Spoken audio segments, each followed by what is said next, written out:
Hello everyone. In this video, I'm going to talk about Chapter 11 and the different theories of personality and how our personality develops. This first video, I'm going to talk mostly about Freud, and then I'm going to talk about some of the other theories of personality, and then we're also going to talk about how do we assess or how do we measure somebody else's personality, and then we'll look at some personality assessments. Your homework assignment is going to actually be taking the Big Five personality test, and it's a really interesting test. And the thing that's really interesting about many of these assessments is that we can get a pretty good picture of your personality in about 5-6 minutes, just answering a pretty small number of questions. So it's actually really powerful. A lot of people take these personality tests. Many of you may have taken the Myers-Briggs personality test. Some of you might have taken the Big Five test, and you think, oh, it doesn't really tell me anything new about myself. Well, that's a really good thing because that means that you're really self-aware. And the other thing, it means it's accurate, right? If you think it's a pretty good measure of your personality, then it really is a pretty good measure of your personality. But first, we're going to talk about different theories of personality and how many psychologists believe that our personalities develop. So what is personality? And it's really a set of characteristics, and that those characteristics, those things about us, the things that are kind of core to us, um, uh, um, cause us to act in a certain way or to feel a certain way, and we're pretty consistent throughout our whole lifespan. So our personality doesn't change a whole lot. Now, I always ask in my class, can you change your personality? And you can tweak your personality a bit. If you're a person that tends to be an introvert or you tend to be kind of shy, you can definitely push yourself to become more extroverted and get more comfortable being extroverted and being in different social situations. So you can tweak your personality a little bit, but certainly a lot of what your personality um, is um, is pretty set, I guess I would say. Now we're starting to learn that there are many genetic factors that may be involved in personality. Things like shyness and stuff is something you may actually inherit from your parents, which is kind of interesting and kind of amazing because we like to think it's all about free choice and free will and that we sort of choose our own personality. But genetics tells us that we can choose a lot, but we can't choose everything. So yes, you can change your personality, you can tweak your personality, but you can't necessarily completely change it. So here's some different theories of personality and how our personality develops. We're going to talk about Freud first here. And Freud was definitely focused on the unconscious, and he really thought that our personality developed through our unconscious and that we had all these internal conflicts that shaped our personality. Um, the behaviorist and social learning theory really stress the importance of the environment and learning and developing our personality. So, the situation that we grow up in, and then also, when we talk about learning theories and the behaviorists, the things that we get rewarded for, we'll do more, right? And the things we get punished for, we might do less. And that's what they say develops our personality. If we get rewarded for a certain personality trait, we're going to show that trait more. If we get punished for a certain personality trait, we're going to show that trait less. Certainly there's some truth to that, and environment is certainly really important, and we know that biology, genetics, and environment are really important, and of course free will too are really important to who we are, that it's not just one thing, it's a whole combination of things, and that's why we're so complex as human beings. So the humanistic theorists believe in personal growth, and they believe in like our own private experience, our own thought process about who we are and who we want to be really shapes our personality. And they believe that we can change our personality and that our personality does grow and change. And I think that's really true. If you think about your personality as a young kid, as a teenager, as a young adult, your personality is a little bit different. And you've certainly tweaked it and made choices that have changed your personality. Some theorists would say it didn't really fundamentally change your personality, but it definitely certainly can change the expression of your personality. And I truly believe that you can change aspects of your personality. So the cognitive theorists are also very similar to the humanistic theorists in that they believe we can change our personality too. And they believe we can change our personality by changing our thoughts. So our thought processes shape our personality. What we're thinking about, how we think about things, what we think about things influences our personality and who we are. Makes a lot of sense. The biological theory talks about genetics. We do know that babies are born with a certain temperament, and that temperament can certainly impact how other people react to them, and it can impact their development of their personality. We also know hormones have an influence on, our moods, our emotions, and our personality. So there's certainly a biological impact as well. The trait theorists is what we'll talk about when we talk about psychological assessment, and their goal was really to accurately describe somebody's personality. And they believe that a person's personality can be described by a collection of different traits and characteristics, and that those traits and characteristics can predict a person's behavior in certain situations. And they're definitely accurate about that. So we will definitely talk more about that. So I'm going to talk a little bit about Freud and his theory of personality. So Freud had a lot of good ideas, he had a lot of crazy ideas. His theory of personality is a little crazy. So we'll talk a little bit about it and go into a little detail, I guess, about Freud. And some of it is something you may be familiar with if you remember the id and the ego and the superego. We're going to talk about that. So Freud is definitely still influential today. There's a lot of terms that we use. A Freudian slip is where something slips out that you don't want to slip out. Maybe you're trying to say peanut and penis slips out instead. And Freud said that it's our unconscious desires showing up and slipping out. And it does happen to all of us all the time. The term anal comes from Freud, and we'll talk about where that came from. Defense mechanisms, and this is something that's really accurate. His ideas about being anal are definitely not accurate, but that's why we use that term today. Defense mechanisms, that rationalizing things, are actually really accurate. We'll talk about some of the defense mechanisms that he described.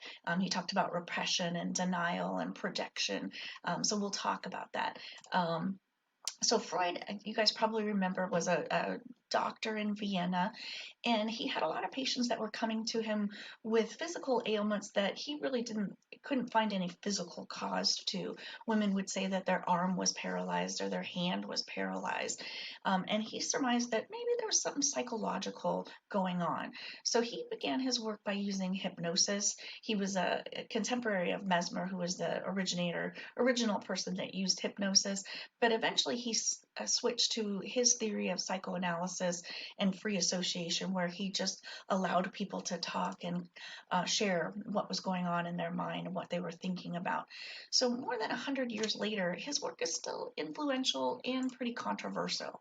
So his theory of personality describes these unconscious forces and these internal conflicts that shape our personality. So he said that we have these three mental structures sort of battling in our mind that develop our personality. And this makes a lot of sense to us in many ways. I put Kronk up here and the battle between good and evil, because if you think about it, we really do battle good and evil all the time. We make decisions all the time. Is this a good choice? Is this a bad choice? Should I do this? Should I not do it? So he was right about this, that we constantly are making decisions, trying to make the right decision. So what he said is that we have the id, which is our basal instincts, he always thought that it was bad, and he thought we were kind of innately bad and we needed to keep all this bad urges under wraps. So the id's kind of the devil. So the id is the one that just wants to do what it wants to do and have a good time. The ego is actually us. So we're sort of mediating between the id and the superego. We're trying to keep the id happy, and then we're trying to, assert our own identity, and then we're also trying to be moral and listen to our parents and do the right thing. And so Freud said that we're constantly trying to make those choices, and that's kind of true. But he really focused a lot on sexuality, and especially in his theory of personality development. And there was very little psychological understanding at the time when he developed his theories. And it was, people didn't talk about sexuality. And so his emphasis on sexuality was maybe too much for the time, and it's still a little strange today. But he really felt like our personality developed from conflicts between these three structures. So the id is just contains our innate biological instincts and urges. It's self-serving, it's irrational, and he felt like it was totally unconscious. I'm not sure that's true because we're aware of our negative urges a lot of the time, and we think about it and we decide whether we want to do that or not do that. It's really working on the pleasure principle. It just wants to have a good time. Should I go to that party on Friday night or should I stay home and study? So the id just wants to go to the party. The ego is the executive that tries to direct those energies for the id. It tries to satisfy the id, and it also tries to satisfy the superego. It works on the reality principle. It delays action until it's practical or appropriate. It's really our conscious control of our personality, and it's us basically controlling our personality. I heard once described that the id, the ego, and the superego is like somebody driving an old-fashioned wagon. The ego is the id. I mean, the ego is the person driving the wagon. The id is the horse that just wants to go where it wants to go, and have a drink of water or go eat something or whatever it wants to do. And then the super ego is behind you. It's like your parents. It's like society telling you what you should do and what you shouldn't do and why you should do this and shouldn't do that. So the super ego is like the judge or the censor for our thoughts and our actions. It comes from our parents or the caregivers that we grew up with. Probably comes from different morals and different things that we were taught growing up. It's really our conscience too. So it's our sense of right from wrong. Guilt comes from the superego. If we didn't have the superego, we wouldn't feel guilty about doing something that we're not supposed to do.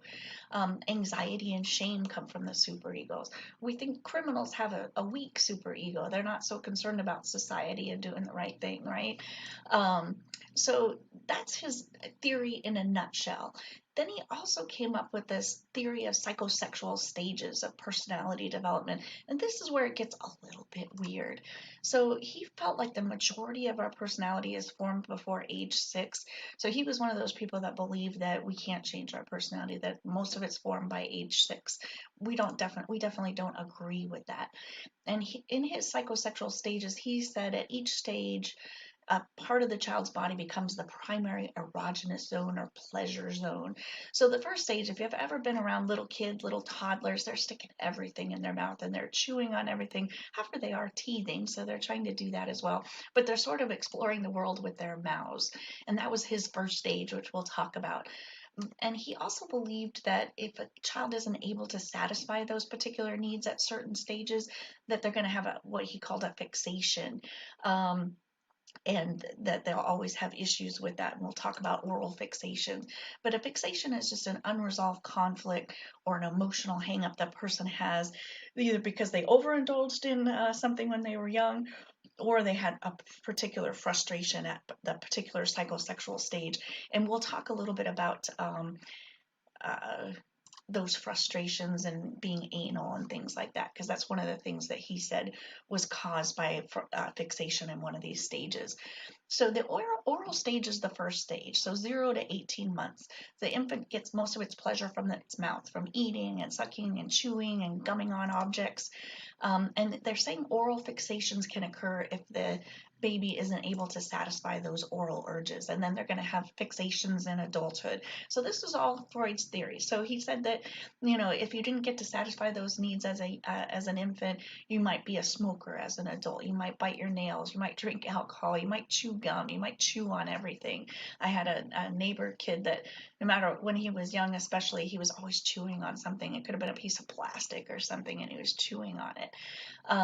So that's the oral stage. Then the anal stage is potty training, actually, and it's ages 1 to 3. And most kids are potty trained by age 3 or so, and some kids earlier, some kids later. And Freud said that the child can either kind of control the parent by not going along with the program, or the kid can gain approval by going along with the parent's program. And if the parent is really harsh towards that child, they might the child might express their aggression by not going along with the potty training program. And if the parent is too lenient, that can also cause issues as well. So this is where the term anal comes in. And he had two different types of anal. So he said anal retentive, which is what we think of and what we mean when we say somebody is anal. Somebody is stubborn or stingy or orderly and compulsively neat or clean. And he said that if you're too harsh in your toilet training, you can have a child that's anal retentive. And then if the opposite, if the parent's really lenient, it can lead to a child that's anal expulsive, I can't even say that word, disorderly, messy, destructive, or cruel. Seems kind of a leap from just potty training, but Freud was the first to really think about early childhood experiences affecting you as an adult. So then he came up with the phallic stage, which is age 3 to 6, and this is where it even gets a little bit weirder. So now he's saying that the child is now physically attracted to the opposite sex parent, and they either have an Oedipus conflict or an Electra conflict. So he's saying kids are thinking about their sexuality from age 3 to 6. That doesn't really make a lot of sense.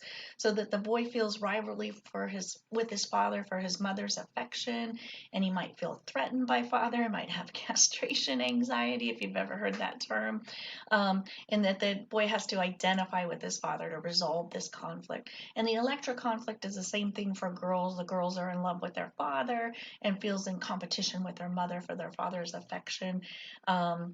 Both of these are rejected by psychologists today. And then the last two stages don't really make any sense at all. So he said the latency stage, age 6 to puberty, nothing's going on basically. Nobody's thinking about sexuality or anything. Seems odd. 3 to 6, they're thinking about sex, and then 6 to puberty, they're not at all. So nothing's going on in that latency stage. I guess that's why it's called the latency stage. And then at puberty, those sexual urges and stuff sort of reawaken, and the realization of your full adult sexuality occurs here. So, it kind of a little bizarre in his ideas about this, and definitely not really a theory that we believe in today. But Freud did come up with this idea that experiences in childhood actually do affect your personality later on in life, and he was accurate about that. Freud also came up with this idea of defense mechanisms. He said that we have unconscious things going on in our mind that we try to avoid because we want to avoid the anxiety. So denial is one of his first defense mechanisms, which make a lot of sense. So, people deny things are bad for them. So if somebody smokes, we know it's bad for you. We have all sorts of television and information out there that we shouldn't smoke, and yet people still continue to smoke, and it's because they are using this defense mechanism, denial. They think it's nothing bad's gonna happen to them, that it's gonna be okay, that they're not smoking enough to cause that much trouble, right? Regression is where a child regresses to a younger age when they're stressed out. A lot of times kids may be starting kindergarten, might start to suck their thumb or regress to some behavior before that they had at a younger age that they hadn't done, recently. Rationalization is something we should all be familiar with. We sort of justify our unacceptable behavior to avoid anxiety. We make excuses for bad behavior. I only drink to feel normal. I only use drugs to feel normal. So those are Freud's theories. He was the first to suggest that feeding, toilet training, and early sexual experiences shaped adult personality. His theories are definitely not possible to test scientifically. These were just ideas that he got from talking with patients, and one of the thoughts is that he had heard many stories of possible sexual abuse from his patients, and he might have mistaken those for sexual fantasies, and that may be where he came up with the idea of the Oedipus complex and the Electra complex as well. And so, you know, certainly those kinds of experiences are really important in developing your personality and impacting your personality, but he might have not, patients may have presented it to him as dreams or as fantasy because they were embarrassed or afraid to say that it really was something that actually happened to them. So sexuality is certainly an important part of who we are, an important part of who our personality, and certainly experiences that we have growing up are really important to developing our personality. So Freud was right about that. So I will talk about some other theories after this.